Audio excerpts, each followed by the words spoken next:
Friends, ನಾನಿವತ್ತು ಮಾವಿನ ಹಣ್ಣಿನ ಐಸ್ ಕ್ರೀಮ್ ಮಾಡ್ತಾಯಿದ್ದೀನಿ. ಅದಕ್ಕೆ 4ರಿಂದ 5 ಮಾವಿನ ಹಣ್ಣನ್ನು ಕ್ಲೀನ್ ಮಾಡಿ ಸಿಪ್ಪೆ ಎಲ್ಲ ತೆಗೆದು ಈ ಥರ ಮಿಕ್ಸಿ ಜಾರಿಗೆ ಹಾಕಿದ್ದೀನಿ.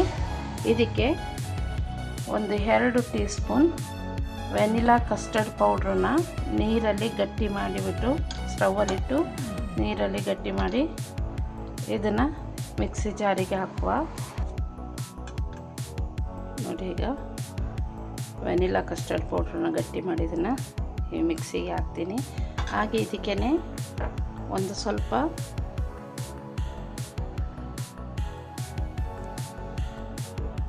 ಮಿಲ್ಕ್ ಮೇಡನ್ನ ಹಾಕ್ತಾಯಿದ್ದೀನಿ. ಹಾಗೆ ಇದಕ್ಕೆ ಸ್ವಲ್ಪ ಒಂದು 5 ಸ್ಪೂನು ಸಕ್ಕರೆ ಹಾಕ್ತಾಯಿದ್ದೀನಿ. ನಿಮಗೆ ಸ್ವೀಟ್ ಎಷ್ಟು ಬೇಕು ನೋಡಿ ಹಾಕ್ಕೊಳ್ಳಿ. ಈಗ ಇದನ್ನ ನೈಸಾಗಿ ಮಿಕ್ಸಿ ಮಾಡುವ.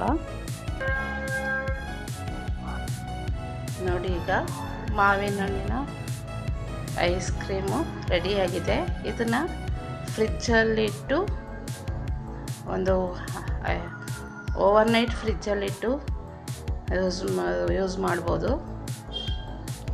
ಇದು 7-8 ಅವರ್ ಆದಮೇಲೆ ನಿಮಗೆ ತೋರಿಸ್ತೀನಿ.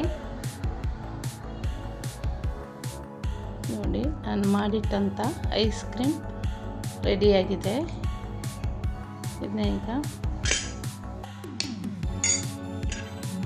ನೀವು ತಿನ್ನೋಕ್ಕೆ ರೆಡಿಯಾಗುಂಟು. ನೀವು ಸಹ ಇದನ್ನ ಟ್ರೈ ಮಾಡಿ ನೋಡಿ. ನನ್ನ ಚಾನಲ್ನ ಸಬ್ಸ್ಕ್ರೈಬ್ ಮಾಡಿದವರು ಸಬ್ಸ್ಕ್ರೈಬ್ ಮಾಡಿ, ಲೈಕ್ ಮಾಡಿ, ಶೇರ್ ಮಾಡಿ. Thank you.